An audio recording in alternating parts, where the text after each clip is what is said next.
आज हम जितना बतौले बनी कल पूरा याद करके रखिया, ठीक बा? जी। देख ला ई सारा हिसाब आई जौन अंग्रेजी के बतौले बनी ना वो सब याद करके रख ले रही आ हिसाब भी बना ली है। का हाल बा तनुजा, सब ठीक बा ना?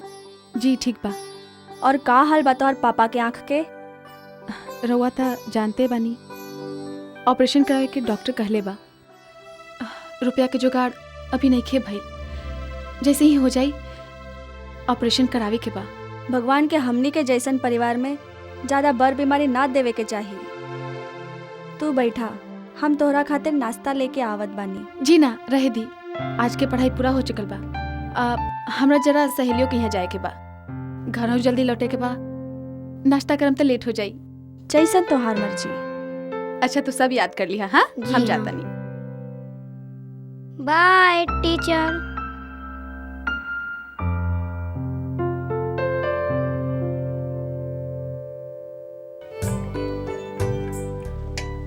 अरे महाराज जी, रसोई छोड़ के एवा चंपवा कहाँ गईली? हो है दोनों महारानी दोनों भौजाई के सेवा में घर में इतना परेशानी बा काका, लेकिन का बताई ना जाने कैसन मिट्टी के माधव अपने खेल में लगल बारी दोनों।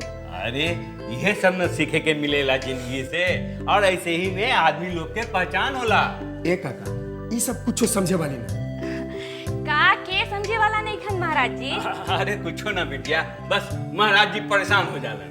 हम ऐसे परेशान नहीं थे काका, तार भौजाई के तारीफ करता नहीं। घर में इतना टेंशन बा, लेकिन सब समय के दोस्त बा। अगर कुछ होके के रहे तो हमरा होके के चाहिए। सारा जिंदगी खातिर बाबूजी पर बोझ तो हम बानी। भैया भौजी के एक्सीडेंट की जगह हमार एक्सीडेंट हो जाए, हमारी प्यारी भौजी की जगह हम मर जाती तो अच्छा होई। ऐसे ना कहे के बेटी, ये सब तो ऊपर बैठल भगवान करावता रह, हमनी के तो बस उनकरा हाथ के कठपुतली बानी। तू दिल छोट न करा, छोटका बबुआ जल्दी ठीक हो जाए। भगवान के नाचे नचावे के बाद दोनों बड़की के नचावस। ये सब छोड़ी महाराज जी, बबनी के चाय दे। रेडी काका, हम पी ले।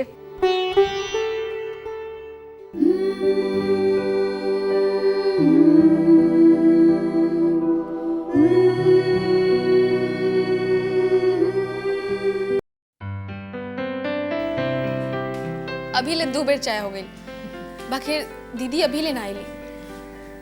नौकरी एकरे नाम हा, नौकरी में समय के कोनो ठिकाना ना रहेला, दूसरा के अनुसार काम जे करे के पड़ेला। दीदी कोनो काम में फंस गई हो। अच्छा बहुत लेट हो गई बा, बाबूजी के लेट से आवल पसंद नहीं खे, हमरा अब चले के चाहिए। ठीक बा, हम दीदी से बात करब। आज चलो हम भैया से कह देतानी, वो तोरा की सदर तक छोड़ा बस। अब तो हद हो गई। शरीफ घर के लड़की इतनी रात रात ले घर से बाहर रहेली। 10 बजे के आ गइल बा और महारानी के कौनो आता पता नहीं खे। चुप रहा बुआ, देखत नहीं खो सभे परेशान बा। हमरा के का चुप करावत बारू? देखत नहीं खू कि देर से आवे के सिलसिला शुरू हो गइल बा, और कहीं ऐसा नहीं हो कि रात के ना आवे के भी सिलसिला शुरू हो जाए। ए जी बाहर जाके देखी ना, तो वो कहां गई बिया? कहां जाई? पता तो होके के चाहिए कि कहां गई बिया। अब भैया कहाँ चाहिए? भैया के आंखें से तो ऐसे भी कम लौकेला। अब महारानी आइते ही बहाना शुरू कर दी है। ऐसन भइल, ई भइल, ऊ भइल, एक से एक बहाना मिलेला, कुछ छर्रा उड़ावेला। चुप कर तुम, एक बात सही ढंग से ना कर सके लोग। का बोली? कभी रउआ ठीक से ना बोल सकिले। लोग यहाँ परेशानी में पड़ल बा, पता ना वो लड़की कहाँ होई, कैसन विपत्ति में पड़ल होई, और रउआ बानी की एकदम। तो चुप रहा माई, बुआ के मुंह कब बंद रहल बा जी आज रही। आइयो दादा, सच बात तो ठीक लगबे करेला लोगन के। अब का सच बोलने में भी पाबंदी लगा दे बुका हमरे।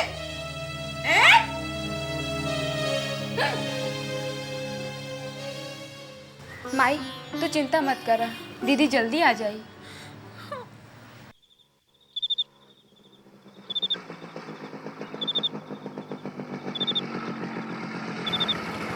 तनुजा, इतना रात में कहाँ से आ रहल बाड़ू?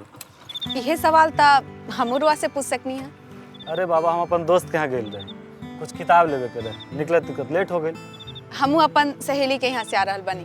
कुछ ज्यादा लेट नहीं हो गए? हाँ हो गई बा, यही से तो हम जल्दी ली जाता नहीं, लेकिन तू सवाल पूछल बंद करबा तब जाएब ना। चलो बैठा, हम तोरा के छोड़ देम, हमरा लगे गाड़ी बा, जल्दी पहुँच जेबे। ना ना शुक्रिया, हम अपने आप चल जाएब। देखा जिद मत कर, आजकल माहौल ठीक नहीं है। चलो बैठा, हम छोड़ दे। राज बाबू, हम जाना तानी कि रउआ हमार चिंता बा, लेकिन हमरो अपन चिंता बा, यही से हम कहता नहीं कि हम चल जाए। अरे हम तोरा घर तक ना छोड़ो, गांव के बाहर छोड़ दे। चलो बैठा। राज बाबू रउआ समझत प्लीज तनुजा जिद मत कर, हर बात में जिद अच्छा ना होखेला। चलो बैठा।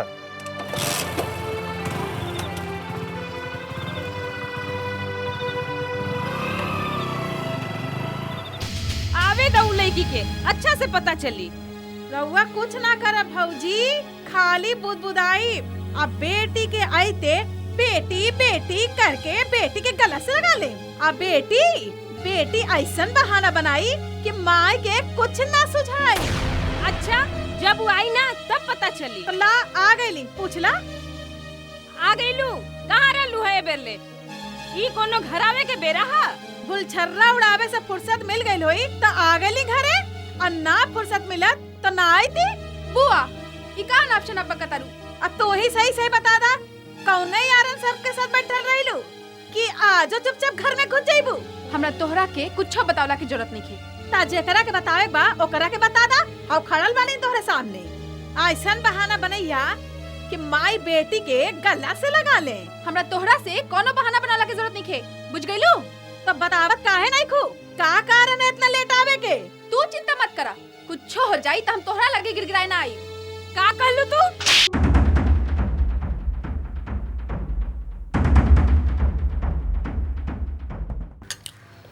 हो गई। अच्छा अच्छा महाराज जी, हाँ दी कर पानी ली।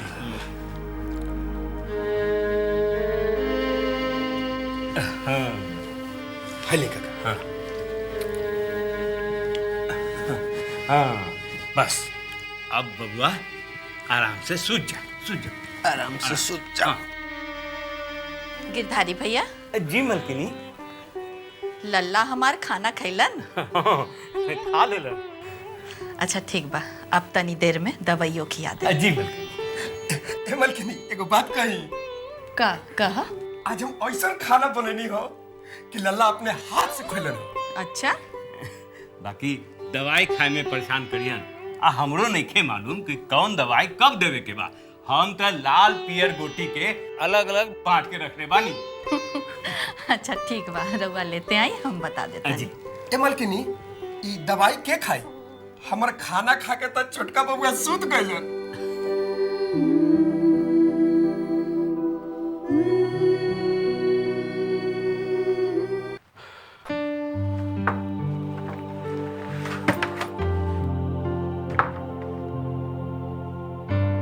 अरे काहे ऐसा सूतल बाड़ू सांझे सांझ? कुछ बतैबू? अब ना बतैबू तो हमके कैसे मालूम पड़ी कि बात का बा? ए सुमित्रा, रउआ हमके बतावत सही कि ऐसा भइल का? राम मर्जी में जब आइला तब रउआ घर में आइला, और जब मन करेला तब घर से बाहर जाइला। आज एक कमरा के बाद सबके सामने आ गई, और सब नौकर के सामने हमार बेइज्जती हो गई। लेकिन रउआ के ऐसे काम मिली। पर भइल का? का भाई? अरे रउआ ये पूछी कि कहा ना भाई। पर बतावा तो सही। आज हमार सहेली लोग हमरा से मिले घर आए रहे। घर में इतना बड़ा जी हादसा हो गया रहे। आज भोरे से हम परेशान रहनी कि कैसे कब कि हमार देवर पगला गइल बारन, और यही सब छुपावे खातिर हम गिरधरियों से कहनिया कि बउआ के ऊपरे राखब, नीचे मत लाई। बाकी रू का कहला था? का करी? भेज देना सुनकर के नीचे। सारा सहेली के सामने हम झूठा साबित हो गई। अब ओकरा तो कुछ याद नहीं खे, उठपटांग बोले लागल। हमर सहेली से समझली सर कि जेकर मेहरारू मर गइल बिया ओकर तरी दिल बहला ली, हंसे बोले लगली जा। और वही टाइम में वही टाइम में माँ जी आ गई और उन्हें आओ देख ली ना था और सब सहेली के सामने। चुप रहा बाबा, आज एकदम चुप रहा। अच्छा होई अपन सहेली लोगन से कहना कि अभी के अभी यहाँ से चल जाए। हाय हो रहा का इतना बेइज्जती वो सबके सामने अकेले में करती तो कोनो बात ना रही। मन तो कैलस कि माटी में गड़ जाए, लेकिन गड़ी तो कैसे गड़ी। अब रहुआ तो हमरा सीता जैसा साथ ना बुझो। लेकिन माई बिना जनले सुन ले। जाए दी, रहुआ कुछ मत बोला, ना तो सबे लोग कही कि मेहरारू के बात मानता। लेकिन बात तक करे के पड़ी। इस सब वो गिरधरिया के कई धैला। आज वो गलत ना करी तो हमरा साथे से ना होई। पर दूसरा के गलती के सजा तोहरा के काहे मिली? हम अबही माई से बात करब। अरे माई तो गिरधरिया के नु पक्ष ली है। आज पक्ष विपक्ष सब फैसला होके रही। हमरा के रोज रोज के किचकिच बिल्कुल पसंद नहीं है।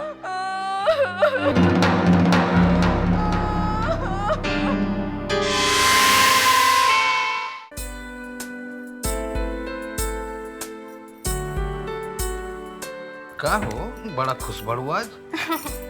खुशी के बात होई तो खुश ना होई तो का होई? अरे तो ऐसन का बात भरनी भाई जो इतना खुश बड़ू?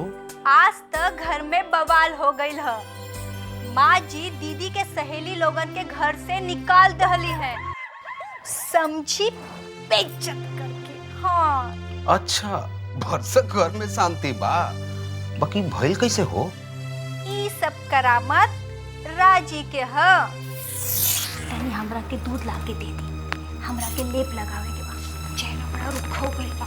बाकी बबुआ घर में अकेले बाड़न। काका 2 मिनट में कोनो देर ना हो जाए। कहीं नीचे उतर जाई हन त। हम बानी न, चिंता मत करे। ठीक बा, हम ले आवत।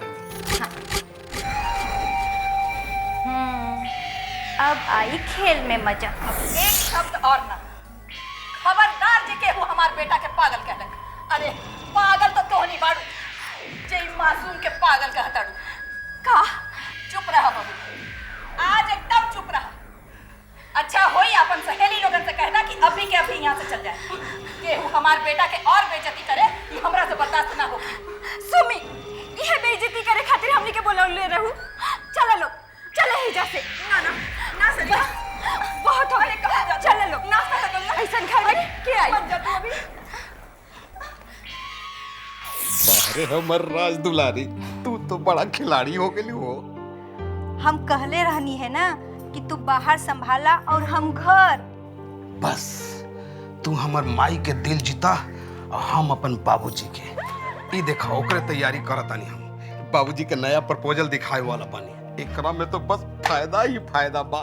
बहुत अच्छा, बस अब रउआ देखत जाए कि हम ई घर के अपने बस में कैसे लेतानी। और हम अपना बिजनेस के। हम अबहिन जे देख के आवतानी वो ट्रेलर ह, फिल्म अभी बाकी बा। कैसन का देखलू हो? राजी पहले कुछ ना बतावेली, बस देखत जाए। अरे हो दादा। माई, ए माई। अरे का भइल? इतना जोर जोर से काहे चिल्लावत अरे? हाँ, अब तक हमार आवाज देवल भी तोहरा के चिल्लाई लागता। अरे बताइबो कर बा की बात का बा? बात तैसे करता रू जैसे कुछ मालूम नहीं थे। आज का भाई नहीं घर में। अब हमार मेहरारू के घर में लोग से बोलल छोड़ दे, गुलाम बन के रहे। ऐसन के कहता? तोहनी के विचार ता ऐसने हा। ओकरा के ओकर सहेली सबे के सामने बेचती, नौकर के सामने बेचती। ई घर में मेहमान के साथे ऐसने सलूक कइल जाला। बबुआ, ई घर में मेहमान भगवान समान होला, बाकी मेहमान के भी एगो दायरा में रहे के चाहिए। दायरा के बात मत करा माई। यहाँ केहू अपना दायरा में नहीं खे, सभे अपनी मनमानी करता।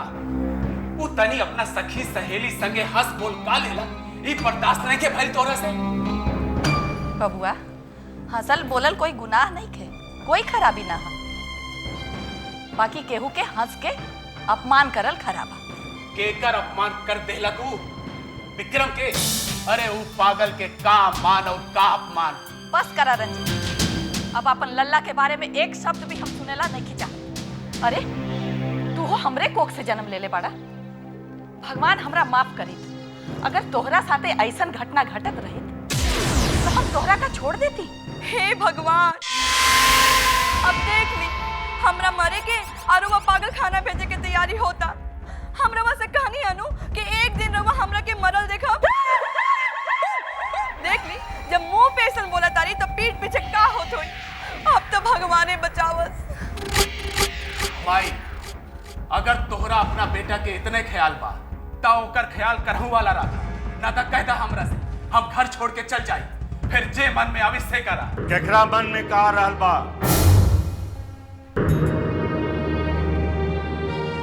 और घर में शोर शराबा कैसा? कहले रहनी है नु, अभी फिल्म बाकी बा। जी वो महतारी बेटा के बीच में बात होत रहे। बात होत रहे कि विवाद होत रहे? जी ओ हम पूछतानी, सच सच बतावा का होत रहे? जी कुछो ना, बहुत छोट बात बा। वो तो हम ऐसे ही सबके समझावे खातिर बुलौले रही। ठकुराइन, रउआ चेहरा से साफ झलक रहल बा कि रउआ कुछ छुपा रहल बा। ई है कि देवर जी के अपमान करे के हक केहू के नहीं के।